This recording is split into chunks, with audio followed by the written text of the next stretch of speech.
এদিকে দেশের পরিস্থিতি এখন বিভিন্ন দিকে ঘুরপাক খাচ্ছে। একদিকে সেনাপ্রধান নতুন বার্তা দেন, অন্যদিকে শেষ রক্ষা হলো না ডক্টর ইউনূস সহ সমন্বয়ক উপদেষ্টাদের।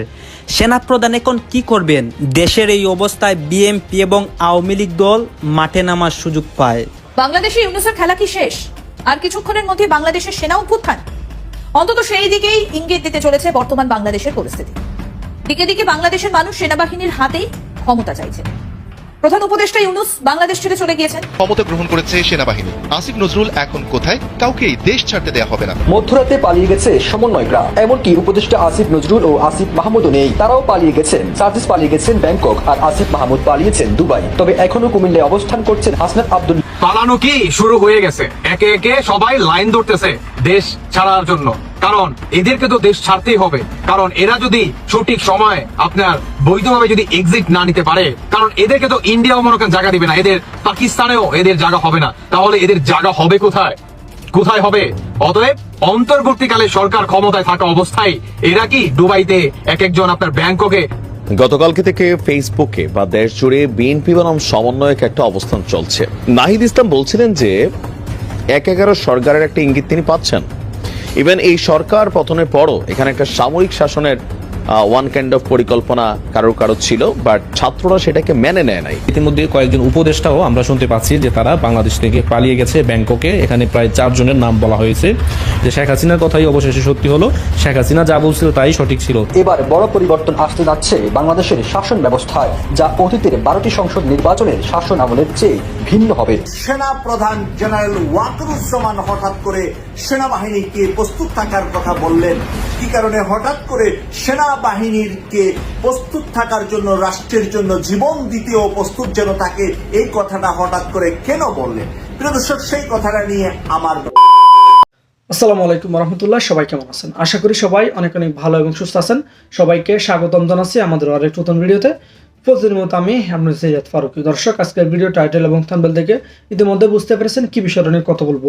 খুবই গুরুত্বপূর্ণ একটা বিষয় নিয়ে কথা বলার জন্য চলে আসলাম আপনাদের মাঝে। আপনারা জানেন ইতিমধ্যে দেশের যে রাজনীতি বা দেশের যে বর্তমানে চলমান পরিস্থিতি চলতেছে, তার ধারাবাহিকতায় আজকের ভিডিওর অংশবিশেষ। আপনারা ইতিমধ্যে ভিডিওর শুরুতে বেশ কিছু অংশবিশেষ দেখেছেন, যে অংশবিশেষগুলো দেখে বুঝতে পেরেছেন আজকের ভিডিওটি কতটুকু গুরুত্বপূর্ণ হতে চলেছে।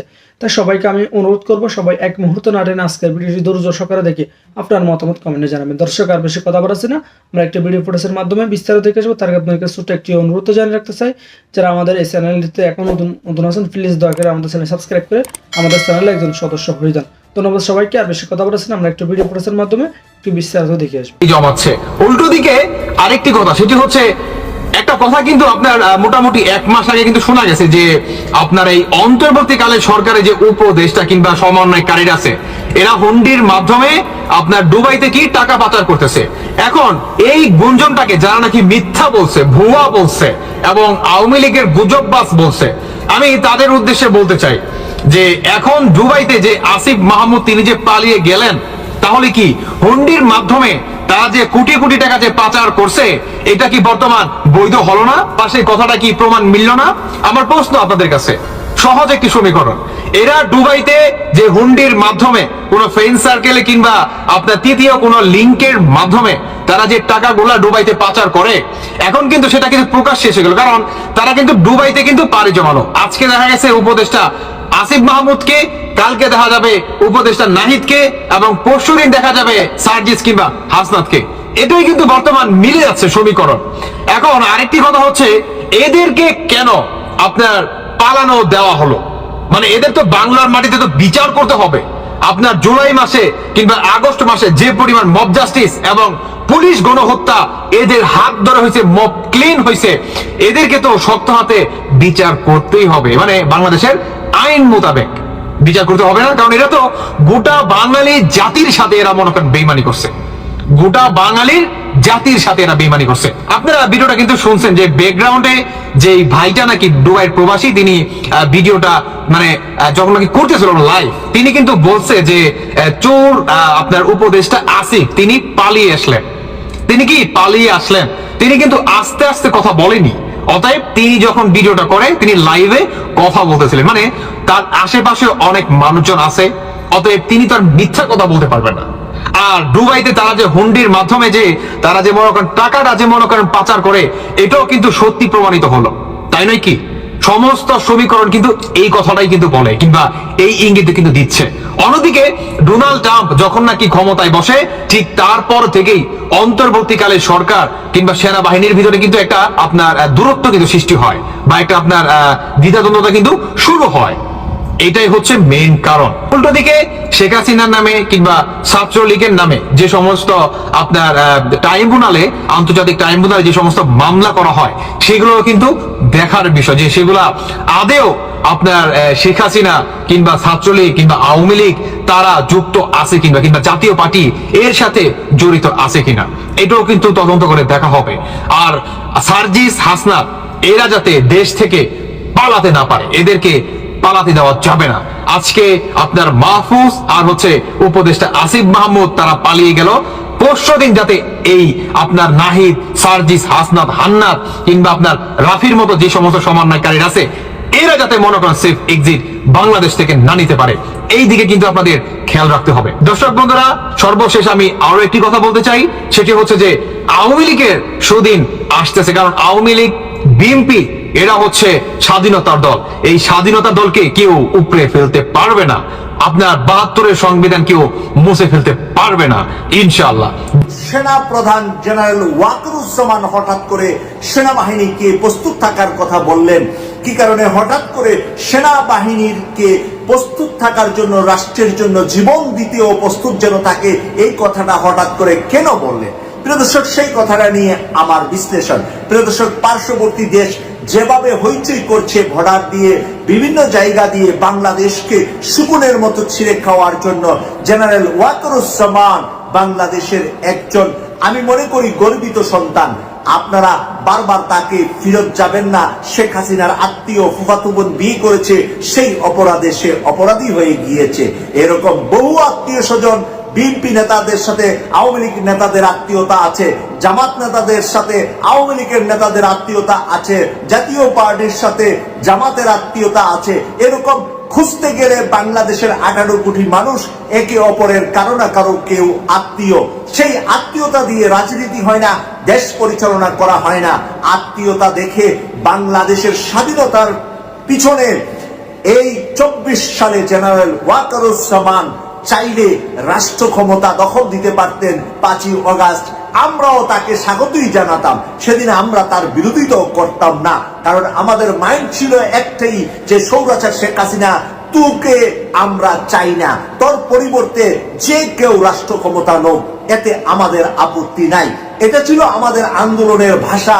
আমাদের এই যে সোশ্যাল মিডিয়া থেকে শুরু করে সব জায়গায় আমরা যখন কথা বলতাম, আমরা বারবার বলতাম যে সেনাবাহিনী কেন টেক ওভার করছে না শেখ হাসিনার কাছ থেকে রাষ্ট্রটি। কিন্তু সেই ওয়াকারুজ্জামান 5 তারিখে কিন্তু ক্ষমতা নেন নাই, এবং বাংলাদেশের ওই মীর জাফর, গাদ্দার, জিএম কাদের কিন্তু 5 তারিখে বঙ্গভবনের আলোচনায় বলেছে যেন সেনাবাহিনী 5ই আগস্ট যদি চাইতেন, সেই দিন সেই রাতে ক্ষমতা নিয়ে নিতে পারতেন জেনারেল ওয়াকারুজ্জামান।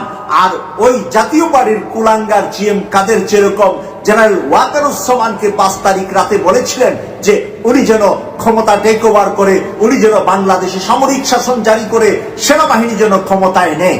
কিন্তু সেই ওয়াকারুজ্জামানকে জাতীয় পার্টির এই আহ্বানে দুর্বল করতে পারেন নাই, এবং জিএম কাদের এর মুখের উপরে, জাতীয় পার্টির উপরে কথাটাকে রিফোর্স করে দিয়েছিলেন সেই ওয়াকারুজ্জামান।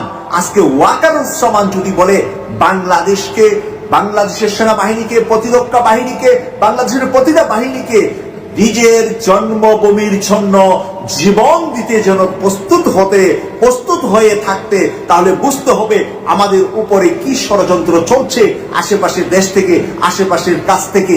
তাই সেই সময়ে, এই দুর্বল সময়ে আমাদের ডক্টর মোহাম্মদ ইউনূস হলেন আমাদের মাথার উপরে একটা ছাতা। এই ছাতাটাকে কিছুতেই আমরা এই মুহূর্তে হারাতে পারি না, যতদিন পর্যন্ত না প্রত্যেকটা রাজনৈতিক দলে একটি শান্তিপূর্ণ পরিবেশে ওনার সাথে ঐক্যমতে এসে এই সরকারের যেই কয়টা দিন সামনে আছে, ওই কয়টা দিন যেন স্বৈরাচারের বিচারটা, স্বৈরাচার যে পালিয়ে গিয়েছে ভারতে, ভারতে কি স্বৈরাচার বসে আছে, এই দেশটাকে উত্তপ্ত রাখার জন্য 24 ঘন্টা কাজ করে যাচ্ছে। আর ভারত উলঙ্গ হয়ে নরেন্দ্র মোদীর দুটি খুলে বাংলাদেশের বিরুদ্ধে নেমেছে। বাংলাদেশের বিরুদ্ধে সেই কারণে নেমেছে যে বাংলাদেশের ছাড়া তার বেশ কয়েকটি রাজ্য হারানোর সম্ভাবনা এই মুহূর্তে দেখছে। অপরদিকে ডোনাল্ড ট্রাম্প ক্ষমতায় আসলে একেবারে নরেন্দ্র মোদী বাংলাদেশকে গিলে খেয়ে ফেলবে। ডোনাল্ড ট্রাম্প ইউনূস সাহেবের বিরুদ্ধে এটা করবে সেটা করবে। এখন যখন দেখছে যে ডোনাল্ড ট্রাম্পের সাথেও ডক্টর মোহাম্মদ ইউনূসের কঠিন দুস্তি, এখন আরো মাথা খারাপ হয়েছে নরেন্দ্র মোদীর। ওই চার দোকানের মূর্খের সাথে বাংলাদেশের ডক্টর মোহাম্মদ ইউনূস সাহেবকে সমান মূল্যায়ন করা যাবে না। পৃথিবীর সব দেশে সব রাষ্ট্রনায়করা ডক্টর মোহাম্মদ ইউনূস সাহেবকে যেই মর্যাদা আর সম্মানের সাথে রাখছে, সেই কারণেই ওই কালো চক্ষুগুলা বাংলাদেশের দিকে তাকালো, বাংলাদেশকে কিছু করতে পারছে না। যদি উনি ছাড়া অন্য কেউ প্রধান উপদেষ্টা থাকতেন, তাহলে আল্লাহ না করুক আমাদের অবস্থা হয়তোবা ভয়াবহ থাকতো এই মুহূর্তে। সেই জায়গা থেকে আমরা রক্ষা পেয়েছি এবং জেনারেল ওয়াকারুজ্জামান যেভাবে সেনাবাহিনী, নৌবাহিনী, বিমান বাহিনীকে গুলি করা থেকে 5 তারিখের আগেই উনার পারমিশনের কারণেই সেনাবাহিনী গুলি করবে না এবং সেনা অফিসারদের মতের সাথে উনি একমত হয়ে যেখানে মুনাজাত করা হয়েছে জালিম সরকারের কাছ থেকে বাংলাদেশকে রক্ষা করা হোক, আর সেই মুনাজাতে উনি আমিন আমিন বলেছিলেন। এরপরেও আমরা যদি উনাকে উনার শ্বশুর বাড়ি কোথায় সেই নিয়ে ঘু ধরে বসে থাকি, তাহলে এই জাতির কপালে উন্নতি হবে না। এই জাতি ঘু ধরে বসে থাকে, এই জাতি মানুষ জাতির জন্য কি করেছে, 5 তারিখে কি তার অবদান, সেই অবদান যেন ভুলে না যায়। আমি কেটিভির 24 এর প্রিয় দর্শকদেরকে বলবো, সেনাবাহিনী এবং ডক্টর মোহাম্মদ ইউনূস দুইজনের ভিতরে যাতে করে কোনো ফাটল না ধরে, ফাটল কেউ ধরাতে না পারে, অ্যাকচুয়ালি কেউ ধরাতে পারবেন না, কারণ তারা দুজনে একে অপরকে শ্রদ্ধা, সম্মান এবং ভালোবাসায় একত্রিত হয়ে দেশটাকে গড়ার জন্য স্বৈরাচার শেখ হাসিনার বড় বড় রাঘব বোয়ালদেরকে বিচারের কাঠগড়ায় বারবার তাদেরকে রিমান্ডে এনে কাউকে 50 দিনের বেশি রিমান্ড ইতিমধ্যে দেওয়া হচ্ছে। এরপরেও আমাদের বুঝতে হবে যে যেখানে যে অপরাধ করেছে সবগুলা অপরাধের প্রুফ করে আমরা আন্তর্জাতিক ট্রাইব্যুনালের মাধ্যমে যাতে করে এই 25 সালে বিচারের শেষ করতে পারি। বেশ কিছু রাঘব বোয়ালকে ইতিহাসের পাতা যেন 24-এর শহীদদের কথা আমরা শহীদদের বিচারটা করতে পেরেছি 25 সালে এসে সেই কথা বলতে পারি। সেই কারণে আমরা ঐক্যের পথে আমরা ঐক্যবদ্ধ থাকতে চাই, আমরা বিভ্রান্ত ছড়াতে চাই না। ফেসবুকে কিছু কিছু বিভ্রান্তকারীরা বিভ্রান্ত ছড়াচ্ছে। গতকালকে থেকে ফেসবুকে বা দেশ জুড়ে বিএনপি বনাম সমন্বয়ক একটা অবস্থান চলছে। নাহিদ ইসলাম বলছিলেন যে ১/১১ সরকারের একটা ইঙ্গিত তিনি পাচ্ছেন। ইভেন এই সরকার পতনের পরও এখানে একটা সাময়িক শাসনের ওয়ান কাইন্ড অফ পরিকল্পনা কারো ছিল, বাট ছাত্ররা সেটাকে মেনে নেয় নাই, যার কারণে ডক্টর মোহাম্মদ ইউনূসকে ক্ষমতায় বসানো হয়েছে। তো ওই দিন মানে সরকার গঠনের আগেও বিএনপির কিছু বক্তব্য তিনি দিয়েছেন যে কিভাবে বিভিন্ন জায়গায় দলীয়করণ তারা করার চেষ্টা করেছে বা অনেক জায়গায় হয়তো করেছে, পরবর্তী সময় সেখানে পরিবর্তন আমরা দেখেছি।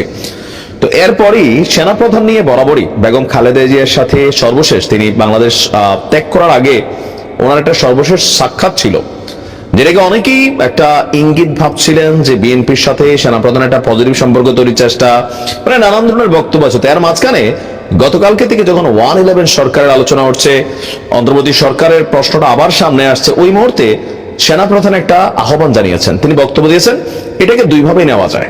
তো আমি সবসময় পজিটিভ মানুষ, পজিটিভলি নিচ্ছি। গতকালকে একটা প্রোগ্রাম ছিল, সেই প্রোগ্রামটাতে আমি প্রথমে বলি আমাদের সেনাপ্রধান তিনি একটা নতুন কি বলা হয় যে পদবি পেয়েছেন, বা এটাকে অনারই আমরা বলতে পারি। চট্টগ্রাম সেনানিবাসে দ্য ইস্ট বেঙ্গল রেজিমেন্ট এই সেন্টারের শহীদ এমআর চৌধুরী প্যারেড গ্রাউন্ডে ইস্ট বেঙ্গল রেজিমেন্টের 17তম কর্নেল অব দ্য রেজিমেন্ট অভিষেক অনুষ্ঠানে তিনি সেখানে ছিলেন এবং তিনি একটা উপাধিও পেয়েছেন। আচ্ছা, তো সেই প্রোগ্রামে তিনি আপনার একটা বক্তব্য দিয়েছেন যে আমরা নিউজের হেডিংসটা হচ্ছে এরকম, প্রস্তুত থাকার আহ্বান জানালেন সেনাপ্রধান।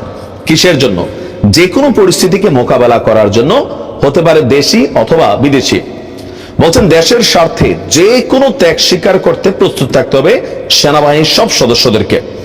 তো জেনারেল ওয়াকারুজ্জামান তার বক্তব্যটা যেরকম ছিল, আমরা যদি বলি গণমাধ্যমকে কোচ করে যে কয়েক বছর ধরে বাংলাদেশের সেনাবাহিনীতে আধুনিক প্রযুক্তি নির্ভর এবং যুদ্ধোপযোগী যুদ্ধাস্ত্র সরঞ্জাম সংযোজনের মাধ্যমে আপনার বাহিনীর সক্ষমতা বেড়েছে। শেখ হাসিনা সরকার সামরিক খাতকে মোটামুটি আপনার শক্তিশালী করছে, ওনার কথাটা বোঝাই যাচ্ছে। সেনাপ্রধান বলছে সেনাবাহিনীর সক্ষমতা আরো বাড়াতে ইঞ্জিনিয়ার্স ডিফেন্স ইন্ডাস্ট্রির কাজ চলমান। সেনাবাহিনীর যুদ্ধোপযোগী এবং আধুনিক যুদ্ধাস্ত্র এবং সরঞ্জাম যোগানে আমি সচেষ্ট থাকব। তারপর তিনি বলছেন যে প্রত্যেক সদস্য তাদের উপর অর্পিত দায়িত্ব সর্বোচ্চ পেশাদারিত্বের সঙ্গে পালন করবেন এবং প্রয়োজনে জীবন উৎসর্গ করতেও দ্বিধা করবেন না। তো এখানে নানান বক্তব্য তিনি দিয়েছেন, দেশে বিদেশে আমাদের সেনা অফিসারদের অর্জন বা সর্বশেষ সরকার পরিস্থিতির সময়ও সেনাবাহিনীর যে বিশেষ ভূমিকা, সবগুলো এখানে আলোচনায় ছিল। তো তিনি আসলে আমার ধারণা যে একজন সেনা প্রধান হিসাবে তিনি তার অফিসার্সদের, তার সোলজার্সদের মনোবল বাড়ানোর জন্য, ইভেন যে কোনো মুহূর্তে যুদ্ধ পরিস্থিতি বাংলাদেশে হইতে পারে, দেশে বিদেশে যে কোনো কিছু ঘটতে পারে, যেমনটা আমরা গত 5 আগস্ট দেখছি, আর আগের সময়টা দেখছি। So anything could be happen. আর এখন যে অবস্থানটা আছে, একটা চাপা উত্তেজনা চলছে। আমরা তো বাহির থেকে অনেক কিছু দেখছি না, ভেতরে ভেতরে তো অনেক কিছু চলছে। সো এই উত্তেজনায় যে কোনো পরিস্থিতিতে আবারও মাঠকে কন্ট্রোল রাখতে হলে এটা সেনাবাহিনীর দ্বারাই সম্ভব, অন্যদের দ্বারা সম্ভব না। এটা হচ্ছে প্র্যাকটিক্যাল। সো যদি দেশে আবারও কোনো জরুরি পরিস্থিতি তৈরি হয়, তাহলে কিন্তু এই দায়িত্বটা সেনাবাহিনীকে নিতে হবে। দেশে আসলে কি ঘটছে? বিএনপি ভাবছে যে এই সরকার তলে তলে একটা কিংস পার্টি তৈরি করছে। তো বিএনপির ভাবনাকে অনেকে জায়েজ মনে করছেন এই কারণেই যে বৈষম্য বিরোধী আন্দোলন এবং জাতীয় নাগরিক কমিটি মিলা ফেব্রুয়ারিতে রাজনৈতিক দল আনবে। তো এই দুইটা দল কারা? এই দুইটা দলই হচ্ছে আমাদের এই ডক্টর মোহাম্মদ ইউনূস সরকারের নিয়োগদাতা, বা ডক্টর মোহাম্মদ ইউনূস তরুণদের উপর নির্ভর করেন। তিনি আন্তর্জাতিক ফোরামেও বলছেন যে আমি তরুণদের বলছি যে তোমরা পুরনোদের ফলো করো না, আমরা অনেক কিছু করতে পারিনি, তোমরা নতুনের মতো না আগাও। আবার মেজর ডালিম বলতেছে তোমরা আগায় যাও, আমি আছি, বিপ্লবকে আরো করতে হবে। আমরা স্পষ্ট যেটা দেখতে পাচ্ছি, আওয়ামী লীগ শূন্য মাঠে বিএনপি বনাম সমন্বয়ক বা বৈষম্য বিরোধী বলেন, জাতীয় নাগরিক কমিটি বলেন, একটা আভ্যন্তরীণ দ্বন্দ্বের প্রকাশ। সো এই দুইটা শক্তি যদি সংঘর্ষে লাগে, একটা অস্থিতিশীল পরিবেশ তৈরি হবে, রক্তক্ষয়ী সংঘর্ষ হবে, তখন সেনাবাহিনীকে আবারও হয়তো মাঠে ওইভাবেই নামতে হবে। তো সবকিছু মিলিয়ে ডাক ইতিমধ্যে তারা দিয়েছে।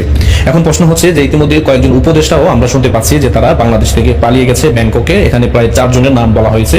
এটি আপনার সালাউদ্দিন ভাই নিশ্চিত করেছেন ওনার ভেরিফাইড ফেসবুক পেজ থেকে লাইভে এসে। এখন প্রশ্ন হচ্ছে তাহলে কি ঘুরে যাচ্ছে বাংলার রাজনীতির মোড়? তাহলে কি অবশেষে সেই শেখ হাসিনার কথাই সত্য হলো? এমনটাও তো হতে পারে যে শেখ হাসিনা উনি নিজে থেকেই এই সকল কিছু সেটআপ দিয়ে উনি ভারতে চলে গেছে শুধু দেখার জন্য আসলে এদেশের শত্রু কারা। বা শেখ হাসিনা যে এই কথাটা বলেছে যে এটা কিন্তু কোটা আন্দোলন না, এখানে আপনার শত্রুরা প্রবেশ করেছে, ছাত্রদেরকে তারা হত্যা করবে, এটি কিন্তু শেখ হাসিনা নিজের মুখের কথা ছিল। তাহলে শেখ হাসিনা কোথায় আপনার হত্যার নির্দেশ দিয়েছে? কোথাও দিয়েছে? কোথাও তো দেয়নি। এরকম কিন্তু রেকর্ড বা এরকম কিন্তু প্রমাণ এখনো পর্যন্ত কিন্তু কেউ দেখাতে পারেনি যে শেখ হাসিনার নির্দেশে আপনার ছাত্রদেরকে হত্যা করা হয়েছে। ইতিমধ্যে যে মামলাগুলো রাজনৈতিক উদ্দেশ্যপ্রণীত যে মামলাগুলো হয়েছে, এগুলো আপনার ইতিমধ্যে মামলাগুলো তুলে নেওয়ার জন্য কিন্তু আইন উপদেষ্টা বলেছে আসিফ নজরুল। তাহলে কি আমরা ধরে নিতে পারি না যে শেখ হাসিনার কথাটাই অবশেষে সত্যি হলো, যে আসলে এই বাংলাদেশে আপনার গণ অভ্যুত্থান বলি যাই বলি এদেশে কিছুই হয়নি, শুধু আপনার শেখ হাসিনা এই পরিস্থিতি পর্যবেক্ষণ করার জন্যই উনি আপনার শুধু পদত্যাগের বান করে উনি ভারতে চলে গেছেন। একজন সাংবাদিক ইতিমধ্যে বলেই ফেলেছেন যে আপনি কি মনে করেন শেখ হাসিনা ভারতে চলে গেছে, আসার রাস্তা ক্লিয়ার করে তারপরেই সে চলে গেছে? এগুলো আসলে রহস্যময় গেরা কিছু কথা যখন আমরা শুনি তখন আসলে আমরা এগুলো বুঝতে পারি যে আসলে শেখ হাসিনা কেন ওই সময় বারবার বলেছিল। শেখ হাসিনা তো এটাও বলেছে যে কোমলমতি শিক্ষার্থীদেরকে তারা ইতিমধ্যে ব্যবহার করতেছে। ডিবি প্রধান হারুনও বলেছিল যে আপনার ইউনূস বাংলাদেশে আপনার ইউনূসকে তার প্রধানমন্ত্রী প্রধান উপদেষ্টা বানাতে চায়। এরকম অনেক তথ্যই কিন্তু আগে ফাঁস হয়েছে। ব্যারিস্টার সুমন বলেছে যে তোমরা ক্ষমতা নিয়ে কাকে দিবা, কার হাতে দিবা, এটাও কিন্তু তার আগেই জানতো যে এরকম একটি প্ল্যান ইতিমধ্যে বাংলাদেশে হয়েছে। এগুলো আবাস কিন্তু তারা আগে পেয়েছিল। তার মানে আপনি বুঝতেই পারতেছেন যে এই দেশকে নিয়ে কিন্তু অনেক বড় ষড়যন্ত্র করা হয়েছে, যা কিনা আমরা সাধারণ জনগণ যারা রয়েছে দেশের তারা সেটি বুঝতে পারেনি। হয়তো অনেক দিন পর বা কয়েক মাস পর তারা সেটি বুঝতে সক্ষম হয়েছে। হয়েছে। আপনি ধরেই নিতে পারেন যে ইতিমধ্যে উপদেষ্টারা আস্তে আস্তে সব পালাবে। তারা ইতিমধ্যে এক একজন 1000-2000 কোটি টাকার মালিক ইতিমধ্যে তারা হয়ে গেছে, এবং কি তারা বিদেশে গিয়ে আরাম আয়েশে তারা তাদের জীবনযাপন তারা উপভোগ করবে, এবং কি তারা হিউজ পরিমাণের অর্থ বাংলাদেশ থেকে তারা পাচার করে ইতিমধ্যে নিয়ে গেছে, এবং কি তারা এই টাকা দিয়ে তাদের পরিবার সহ তারা মোটামুটি তাদের আজীবন মানে তার মৃত্যুর আগ পর্যন্ত চলার মতন যে অর্থের প্রয়োজন সেগুলো তারা ইতিমধ্যে এই 5 মাসে তারা ইনকাম করে ফেলছে।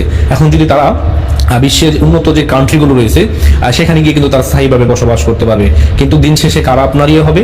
এদেশের সাধারণ জনগণ। তাদের পকেট কেটে ইতিমধ্যে টাকা নেওয়া হয়েছে ব্যাড ট্যাক্সের নাম দিয়ে, এবং কি যারা সাধারণ শিক্ষার্থী ছিল তারাও কিন্তু আপনার ক্ষতিগ্রস্ত হয়েছে এই আন্দোলনের মাধ্যমে। তাদেরকে 10টি টাকা সহযোগিতাও দেওয়া হয়নি, প্লাস তাদের নামে যে জুলাই ফাউন্ডেশন গঠন করা হয়েছে সেখান থেকেও কিন্তু তাদেরকে কিন্তু অর্থ দেওয়া হয়নি। তার মানে সার্জিস মলম বিক্রেতা সেই ইতিমধ্যে আপনার পদত্যাগী করে ফেলছে। তার মানে বুঝতেই পারতেছেন যে আসলে তারা ইতিমধ্যে পালানোর যে রাস্তা তারা সেগুলো আপনার তৈরি করতেছে। তারা ইতিমধ্যে জানে যে এই দেশে কি হবে এবং কি আগামীতে কি হবে এটাও তারা ইতিমধ্যে বুঝে ফেলেছে। তার মানে তারা যে এই রাষ্ট্রের শত্রু, দেশের জনগণের শত্রু, রাষ্ট্রের শত্রু, তারাও ইতিমধ্যে সেটি ঘের খেয়ে ফেলেছে যে আমরা আর আমাদের রক্ষা নাই, কারণ আমাদেরকে বাঁকতেই হবে, মানে পালাইতেই হবে, নাইলে এছাড়া আর কোনো রাস্তা আমাদের খোলা নেই। আপনি দেখতে থাকেন সামনে কি হয়। অনেকগুলো দেখবেন ইতিমধ্যে পালিয়ে গেছে, সামনে দেখবেন আরো অনেকগুলো পালাবে বাংলাদেশ থেকে। তখনই বুঝতে পারবেন যে তারা কত বড় বাটপার এবং কি টাউট ছিল। এদেশের মানুষের মন নিয়ে তারা ছিনিমিনি খেলছে, জনগণের আপনার ইমোশনকে তারা কাজে লাগিয়ে তারা আজকে হাজার হাজার কোটি টাকার মালিক হয়ে গেছে। এগুলো সামনে দেখেন না কি হয়, তাইলেই বুঝতে পারবেন যে শেখ হাসিনার কথাই অবশেষে সত্যি হলো। শেখ হাসিনা যা বলছিল তাই সঠিক ছিল। ইউনূস নতুন করে ষড়যন্ত্রে মেতেছেন। তিনি সেনা প্রধান জেনারেল ওয়াকারকে দায়িত্ব থেকে সরিয়ে দিয়ে সেখানে তার 100% অনুগত একজন জামাতি লেফটেন্যান্ট জেনারেলকে সেনাপ্রধান করতে চাইছেন। তিনি দেখেছেন যে অনেক বিষয় জেনারেল ওয়াকার তার প্রতি শতভাগ অনুগত নয়। যেমন জেনারেল ওয়াকার চাইছেন একটা দ্রুত নির্বাচন দেশে হোক। জেনারেল ওয়াকার চাইছেন ভারতের সাথে আমরা যেন কোনো রকমের সংঘাতে না জড়াই। এটি ডক্টর ইউনূসের পছন্দ নয়। ডক্টর ইউনূস এই মুহূর্তে নির্বাচন চান না। মুখে তিনি যাই বলেন, তিনি চান তার যতদিন ইচ্ছা তিনি ক্ষমতায় থাকবেন। এই যে যতদিন ইচ্ছে ক্ষমতায় থাকবেন, এর কারণে তার একটি শতভাগ অনুগত সেনা প্রধান দরকার, যেটা জেনারেল ওয়াকার থাকলে সম্ভব হচ্ছে না।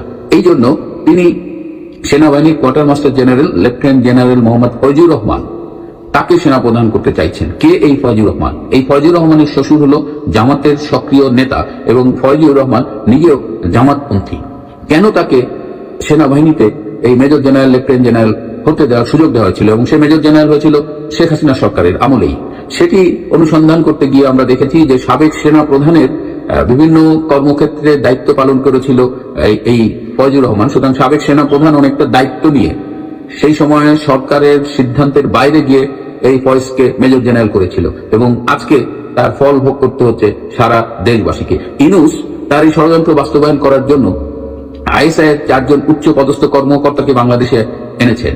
আপনারা জানেন যে পাকিস্তান সেনাবাহিনী এই কুর ব্যাপারে খুব বিশেষজ্ঞ। কিছু হলেই তারা একটি নির্বাচিত সরকার বা জনগণের সরকারকে সরিয়ে দিয়ে আর্মিকে ক্ষমতা নিয়ে আসে। তো আইএসআই খুব গোপনে বাংলাদেশে এসেছে 21শে জানুয়ারি, কিন্তু এখন এটা সবাই জেনে গেছে, এবং আইএসআই এর ক্যান্টনমেন্টে তারা ফয়জুরের সাথে বৈঠক করছে, ফয়জুরকে ব্যাগ দিচ্ছে। সেনাবাহিনীতে যে সেক্রেটারি মাহফুজের যে হুজি গ্রুপটা আছে, যে জঙ্গি গ্রুপটা আছে, তারা ফয়জের সাথে এবং আইএসআই এরা মিলে একটা ষড়যন্ত্র পাকাচ্ছে। কিন্তু ক্যান্টনমেন্টের অধিকাংশ জেনারেল, ব্রিগেডিয়ার জেনারেল থেকে শুরু করে লেফটেন্যান্ট জেনারেল পর্যন্ত অধিকাংশ জেনারেলই জেনারেল ওয়াকারের পক্ষে। এমনকি জুনিয়র অফিসাররাও অনেকে আমার সাথে যোগাযোগ করেছেন, কথা বলেছেন, তারা সবাই তাদের জেনারেল ওয়াকার স্যারের প্রতি সমর্থন ব্যক্ত করেছেন। এবং এই যে জেনারেল ওয়াকারকে সরিয়ে দিয়ে ক্যান্টনমেন্টের ভেতরে একটা ষড়যন্ত্র চলছে, এই বিষয়টি জেনারেল ওয়াকার নিজেও ওয়াকিবহাল আছেন, এবং তিনিও এই ব্যাপারে সতর্কতা অবলম্বন করছেন, এবং তিনি সহ তার অনুগতরা চাইছেন এই জামাতি লেফটেন্যান্ট জেনারেল ফয়জুরদের এই ষড়যন্ত্রটা ব্যর্থ করে দিতে। সো এই মুহূর্তে ঢাকা ক্যান্টনমেন্টে খুব ক্রিটিক্যাল সময় অতিক্রম করছে, এবং দেশবাসীকে অত্যন্ত সতর্কতার সাথে পরিস্থিতি পর্যবেক্ষণ করতে হবে। আমরা দেশের বৃহত্তর স্বার্থে এই মুহূর্তে জেনারেল ওয়াকারকেই সেনাপ্রধান হিসেবে দেখতে চাই, এবং কোনো জামাতি লেফটেন্যান্ট জেনারেল নয়, এবং ইউনূসের ষড়যন্ত্রকে কোনো অবস্থাতেই বাস্তবায়িত হতে দেওয়া যাবে না। তো আজকে এ পর্যন্তই। আপনাদের জানি যে আপনারা অনেক টেনশনে আছেন, ক্যান্টনমেন্টের অবস্থাও খুব একটা ভালো নয়। কালকে ঢাকার রাস্তায় অনেক ট্যাঙ্ক বেরিয়েছিল। তো এই অবস্থায় আমরা আশা করি যে ইউনূসের অন্য অনেক ষড়যন্ত্রের মতো এই ষড়যন্ত্রটিও ব্যর্থ হবে, এবং এই জামাতি লেফটেন্যান্ট জেনারেল ফয়জুরের সেনা প্রধান হওয়ার যে এই মুহূর্তের স্বপ্ন, সেটি ব্যর্থ হতে বাধ্য। দেশ ছেড়ে পালিয়ে গেছেন বৈষম্য বিরোধী ছাত্র আন্দোলনের 3 সমন্বয়ক। ক্ষমতা গ্রহণ করেছে সেনাবাহিনী। আসিফ নজরুল এখন কোথায়? কাউকেই দেশ ছাড়তে দেয়া হবে না। শুক্রবার দিনগত রাতে এমন গুজবের সয়লাব ছিল সামাজিক যোগাযোগ মাধ্যম ফেসবুক। এই রাতে একাই 3টি গুজব ছড়ান নিষিদ্ধ ঘোষিত ছাত্রলীগের সাবেক সাধারণ সম্পাদক সিদ্দিকী নাজমুল আলম। রাত 1টা 35 মিনিটে নিজের ভেরিফাইড ফেসবুক পোস্টে দেয়া এক স্ট্যাটাসে তিনি লিখেন, সব ভাগতেছে কেন? এর ঘণ্টাখানেক পরেই আরও একটি স্ট্যাটাস দেন ছাত্রলীগের সাবেক এই সাধারণ সম্পাদক, যেখানে তিনি দাবি করেন সার্জিস আলম ব্যাংকক, হাসনাত আব্দুল্লাহ কুমিল্লায় এবং উপদেষ্টা আসিফ নজরুল দুবাই। অর্থাৎ তারা যে পালিয়ে গেছেন এমন ইঙ্গিত দিয়ে স্ট্যাটাসটি লেখা হয়। এর মাত্র 9 মিনিট পর আরও একটি স্ট্যাটাস দেন নিষিদ্ধ ঘোষিত ছাত্রলীগের সাবেক এই নেতা। এবার তিনি প্রশ্ন করেন, আইন, বিচার ও সংসদ বিষয়ক উপদেষ্টা ডক্টর আসিফ নজরুল কোথায়? এই প্রতিবেদন তৈরির সময় পর্যন্ত তার ওই স্ট্যাটাসে প্রতিক্রিয়া জানিয়েছেন 10,000-এর বেশি মানুষ। এদিকে ফেসবুকে এমন গুজব ছড়ানো এবং কোনো যাচাই বাছাই ছাড়াই সেগুলোকে শেয়ার করায় সমালোচনা ও হাস্যরসের শিকার হয়েছেন সিদ্দিকী নাজমুল আলম সহ আওয়ামী লীগ ও দলটির অঙ্গ সংগঠনের নেতারা। আন্তর্জাতিক বার্তা সংস্থা এএফপির বাংলাদেশের ফ্যাক্ট চেক এডিটর কদরউদ্দিন শিশির সিদ্দিকী নাজমুল আলমের পোস্ট শেয়ার করে লিখেন, ভোর রাতে ঘুম ভাঙার পর টের পেলাম ঢাকার রাস্তায় কোনো মানুষ নেই, সবাই পালিয়ে গেছে শহর ছেড়ে। আমিও সকালে ঢাকা ছাড়বো। এদিকে নাজমুল ভাইয়ের সাথে জামাতে তাহাজ্জুদ আদায় শেষে ভোর 6টায় ধানমন্ডিতে ফুল দিতে যাবে বড়াপা। বিষয়টি নিয়ে একটি স্ট্যাটাস দিয়েছেন সাংবাদিক শাহেদ আলম। লিখেছেন, আপার লোকজনের নাকি রাতে ভালো ঘুম হয়নি, ঘটনা কি, কিছু কি মিস করলাম? আর এমডি মিনহাজুল ইসলাম নামের একজন সাধারণ ফেসবুক ব্যবহারকারী লিখেছেন, শেষ পর্যন্ত গুজবের উপর থেকেও বিশ্বাস উঠে গেছে আমাদের। এবার বড় পরিবর্তন আসতে যাচ্ছে বাংলাদেশের শাসন ব্যবস্থায়, যা অতীতের 12টি সংসদ নির্বাচনের শাসন আমলের চেয়ে ভিন্ন হবে। নির্বাচন ব্যবস্থা ও সংবিধান সংস্কার কমিশন যে প্রতিবেদন জমা দিয়েছে সেগুলো যদি বাস্তবায়ন হয় তবে বড় ধরনের পরিবর্তন আসবে বাংলাদেশের শাসন ব্যবস্থায়, এমনটি মনে করছেন বিশ্লেষকরা। 5 আগস্ট শেখ হাসিনার পতনের পর দেশের শাসন ব্যবস্থা অন্তর্বর্তী সরকার দায়িত্ব নিয়ে সংস্কারে হাত দেন, যার ফলে আগামীতে বাংলাদেশের শাসন ব্যবস্থায় ব্যাপক পরিবর্তন আসছে বলে মনে করা হচ্ছে। সরকার প্রায় 11টি সংস্কার কমিশন গঠন করেছে। 3 মাস ধরে মতামত সংগ্রহ করে কয়েকটি কমিশন ইতিমধ্যে প্রতিবেদন জমা দিয়েছে। এর মধ্যে নির্বাচন ব্যবস্থা ও সংবিধান সংস্কার কমিশনের দেওয়া প্রতিবেদন যদি বাস্তবায়ন হয় তবে শাসন ব্যবস্থায় ব্যাপক পরিবর্তনের সম্ভাবনা রয়েছে বলে জানিয়েছে বিশ্লেষকরা। অবাধ, নিরপেক্ষ, সুষ্ঠু নির্বাচন অনুষ্ঠানের লক্ষ্যে একটি কার্যকর ব্যবস্থা গড়তে দেশীয় সুপারিশ দিয়েছে নির্বাচন ব্যবস্থা সংস্কার কমিশন। সুপারিশ প্রতিবেদনে লেজুর ব্যক্তি সংগঠন নিষিদ্ধ, দ্বিকক্ষ বিশিষ্ট সংসদ ও স্থানীয় নির্বাচন দলীয় প্রতীক না রাখার সুপারিশ রাখা হয়েছে। এছাড়া ইভিএম ব্যবস্থা বাতিল ও 40% ভোট না পড়লে পুনরায় ভোট গ্রহণের প্রস্তাব এবং না ভোটের বিধান প্রস্তাব রাখা হয়েছে। এছাড়াও নতুন দলের নিবন্ধন শর্ত শিথিল, সদস্য তালিকা ওয়েবসাইটে প্রকাশ বাধ্যতামূলক এবং অপরাধ ও সাজাপ্রাপ্ত লোকদের দলের সদস্য হতে না পারা, দলীয় তহবিল ব্যবস্থাপনার স্বচ্ছতা নিশ্চিত করতে আয় ব্যয়ের হিসাব দেওয়ার কথা বলা হয়েছে। প্রার্থী মনোনয়নপত্রের সাথে 5 বছরের আয়কর রিটার্ন জমা দেওয়া এবং মিথ্যা তথ্যের প্রধানে প্রার্থীদের বাতিল হওয়ার সুপারিশ করা হয়েছে। দেশ স্বাধীনের পর থেকে এখন পর্যন্ত 12টি সংসদ নির্বাচন হয়েছে। প্রত্যেক নির্বাচনে জয়ীদের বিরুদ্ধে অভিযোগ ছিল বিরোধী পক্ষের। 12টির মধ্যে 4টি নির্বাচনে ছিল নির্দলীয় তত্ত্বাবধায়ক সরকারের অধীনে, বাকিগুলো দলীয় ও সামরিক অধীনে হয়েছে। নির্বাচনী কারচুপির ক্ষেত্রে শেখ হাসিনা সবকিছুর ঊর্ধ্বে উঠেছিলেন। আওয়ামী সরকারের আমলে সবশেষ দামি নির্বাচন হিসেবে দেশ বিদেশে পরিচিতি পেয়েছে। প্রথম নির্বাচনেও শেখ মুজিবের বিরুদ্ধেও ব্যাপক কারচুপির অভিযোগ আছে। সমন্বয়ক বনাম বিএনপি, বৈষম্য বিরোধী বনাম বিএনপি, ডক্টর ইউনুস মোহাম্মদ বনাম বিএনপি, আমরা মোটামুটি এভাবে আপাতত বলতে পারি। কারণ বিশ্ব পরিসরে গিয়ে গতকালকে ডক্টর মোহাম্মদ ইউনুস সাহেব যে বক্তব্য দিয়েছেন, এতে কিছুটা কি বলা হয় যে ধরেন বিএনপির জন্য সুসংবাদ বলবো নাকি পরবর্তী সময় এই দোষটা বিএনপির কাঁধেই পড়বে। যে যেমন ধরেন যে আমরা তো চাইছিলাম এত শত শত ছাত্রদের জীবনের বিনিময়ে যে জুলাই অভ্যুত্থান ঘটেছে, বাংলাদেশকে নিয়ে যে নতুন স্বপ্ন আমরা দেখেছিলাম, বিএনপির জন্য পারি নাই ভাই। কেন? কারণ বিএনপি নির্বাচন নিয়ে এমন একটা অবস্থানে চলে গেছিল যে এই অন্তর্বর্তী সরকার বাধ্য হয়ে পড়ে আপনার নির্বাচন দিয়ে দিয়েছে। জনগণের উপরে একটা কি বলা হয় যে দায়িত্ব ছেড়ে দিয়েছেন ডক্টর মোহাম্মদ ইউনুস। তো হু ইজ জনগণ? ডক্টর মোহাম্মদ ইউনুসের এই জনগণের একটা বিশাল অংশ ডক্টর মোহাম্মদ ইউনুসের বিপক্ষে। আমি বলি কিভাবে বিপক্ষে? নির্বাচন ইস্যুতে এখন বিএনপি সমর্থিত যারাই আছেন তারা এই অন্তর্বর্তী সরকারকে পছন্দ করছেন না, আওয়ামী লীগ করছে না। তা আপনি যদি রাজনৈতিক পলিটিক্যাল পয়েন্ট অফ ভিউতে ভাবেন, তাহলে আওয়ামী লীগ বিএনপির বাহিরে এই দেশের জনগণ বলতে যে অংশটা আছে এটা জামাত ইসলাম, জাতীয় পার্টি তো এটা আওয়ামী লীগের পক্ষে আছে। তাহলে আপনি জনগণের অংশ কতটুকু পাচ্ছেন? ম্যাক্সিমাম 20 to 30%, তাই না? তো সেই হিসাবে আপনার নির্বাচন নিয়ে সবাই কিন্তু চাচ্ছে। আওয়ামী লীগের মূল কথায় বিএনপি যখন চাচ্ছে নির্বাচন নির্বাচন নির্বাচন, তো ডক্টর মোহাম্মদ ইউনূস তিনি আপনার জেনেভাতে এই মুহূর্তে যেখানে অবস্থান করছেন সুইজারল্যান্ডের দাভোসে বিশ্ব অর্থনৈতিক ফোরামের সম্মেলনের ফাঁকে এক conversation with doctor Mohammad Yunus, এই অনুষ্ঠানে তিনি বলছেন যে যদি আমরা সংক্ষিপ্ত ধরনের সংস্কার এজেন্ডা বাস্তবায়ন করি তো সেক্ষেত্রে এবছরের শেষ নাগাদ নির্বাচনের টার্গেট করেছি। কিন্তু এই অংশটাই সবসময় প্যাচ লাগে, কিন্তু যদি জনগণ বলে না না আমরা বড় পরিসরের সংস্কার চাই, সেক্ষেত্রে আমাদের প্রয়োজন আরো সময়, যেটা 6 মাস হতে পারে। তিনি বলছেন যে জনগণকে সিদ্ধান্ত নিতে হবে তারা স্বল্প নাকি বড় ধরনের সংস্কার চান। বড় ধরনের সংস্কার হলে 2026-এর মাঝামাঝি, আর ছোট ধরনের সংস্কার হলে এবছরের শেষ নাগাদ নির্বাচন হবে। তো আমরা তো এটারে মোটামুটি বড় আর ছোটর মাঝখানে যেটা আছে মিডিয়াম বড় ছোট, হ্যাঁ নাকি কি মানে ধরেন 6 মাসে কি আরো অনেক অংশ হয়ে যাবে সংস্কার, এমন প্রশ্ন কিন্তু বিএনপির প্রশ্ন। তো তার এই বক্তব্য তিনি যেটা দিয়েছেন যে সংস্কার কমিশনগুলোর রিপোর্ট এলে জনগণ এবং বিভিন্ন রাজনীতির সঙ্গে আলাপ আলোচনা করা হবে, কমিশনের যেসব সুপারিশ গ্রহণ করা হবে সেগুলি বাস্তবায়ন করা হবে, সব দল এবং নাগরিক সংগঠনের ঐক্যমতের ভিত্তিতে আপনার জুলাই চার্টার করা হবে। জুলাই চার্টারের ভিত্তিতেই নির্বাচন সহ আমাদের কর্মপন্থা শুরু করব। জনগণ কি ধরনের নির্বাচন চায় সেটা জানা ছাড়া আমরা নির্বাচনে যেতে পারি না। বাংলাদেশের তরুণরা মানব ইতিহাসের সবচেয়ে শক্তিশালী প্রজন্ম দাবি করে তিনি বলছেন, আমি তরুণদের বলেছি তোমরা পুরনো প্রজন্মকে ফলো করো না, আমরা অনেক ভুল করেছি। তো এখানে হুই ইজ দ্যাট মানে পুরনো প্রজন্ম, রাজনীতির দিক থেকে আওয়ামী লীগ এবং বিএনপি।